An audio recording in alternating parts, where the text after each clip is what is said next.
What's going on, guys? So today I wanted to talk a little bit about, hands down, the fastest way to ruin your car. And this is something that is universal. So it doesn't matter if you drive a Subaru, a Mitsubishi, a Honda, a Hyundai, a Ferrari. It doesn't matter. This is by far the easiest way and quickest way to ruin your car. Now, you might think, oh, you shouldn't cut springs. You know, a lot of people talk about cutting springs and doing hack jobs like that. I would say that I agree with that. That's a bad idea, and there's a lot of hack mods that you should be aware of and not do to your car. But this is not even about that. In my opinion, the fastest way to ruin your car is to not build it for you.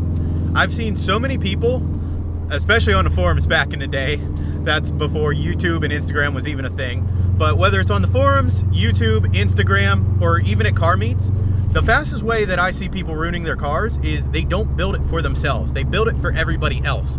They're on the forums and they look at what other people are doing and try to find out what other people like, and they try to emulate that because they want to be cool. They see the cars on Instagram, the wide bodies, and they suddenly want to wide body their car. Not because they've researched it or that they actually want to wide body their car. They just want to be cool. They want to be liked. And they think that if they wide body their car, then people will like them and they'll get more likes and comments and everything else. And I've seen it everywhere. The problem is, you have to realize nobody else gives a damn. Nobody else cares about your car. I've seen people build engines because they want to impress their friends, or, you know, they want to roll up to the car meet and they want to be that guy with a rotated turbo setup where everybody goes, oh, wow, you're making 500 horsepower, you know? And the problem is, nobody cares. Trust me, nobody cares. Whenever you get some work done, whether it's an engine or a wide body or whatever, you'll be cool for a couple weeks when you roll into the car meet. You know, you pop the hood, everybody's like, oh, wow, you got a GT35R, you got a rotated setup. Oh, wow, you're making X amount of horsepower. And you're cool for that week. And then you show up next week, and guess what? You're the cool kid the next week. But that only lasts for a month or two. That honestly does not last for long at all. I've seen so many people ruin their cars because they're trying to impress everybody else.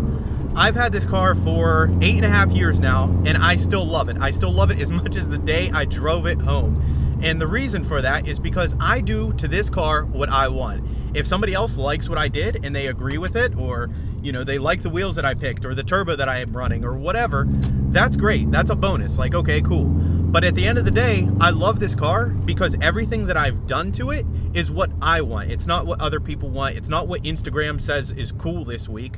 It's what I enjoy. So I've had people try to convince me to go with an FP Red turbo, for example. And that's not what I wanted. I knew that wasn't what I wanted. FP Reds are good turbos, but they have way too much lag for my liking. I went with the FP Blue. Why? Because it's bigger than stock. However, it still spools very low. And this car being a daily driver, I don't care about top end power so much. I want something that's nice and torquey, spools quick, and you can still make good power on an FP Blue. But you get my point? I didn't go with a turbo that other people thought was cool. I went with what I liked. And that's the most important thing whenever you're modifying your car. Like I said, whether you have a Subaru, if it's an STI, if it's an Outback, whatever you're driving, just build it for you. And there's so many people who don't build their cars for themselves. They build it for everybody else. But the second that you try to build your car for somebody else, that's where you start ruining it. That's where it starts getting boring. And I just wish more people would build their cars for themselves rather than, you know, trying to build it for other people or build it for likes on Instagram. Because like I said, that stuff gets old. That wears out. That goes away. People don't care. I mean, you'll be the hot boy for a couple minutes or, you know, a month, maybe 2 months. But after that, you're not cool anymore. There's somebody else who comes in and spent more money on their car. There's somebody with a turbocharged BRZ, which is kind of been done at this point, but, you know, like 5-6 years ago, that was the hot thing. There's always something new. So stop trying to impress your friends or, you know, the people at the car meet. Build your car for you and you're gonna love it forever. So I want to keep this video short. I could talk about this for hours, but yeah, pro tip, no matter what car you have, build it for you and you're always gonna love it. I hope you guys enjoyed this video and I'll catch you guys next time.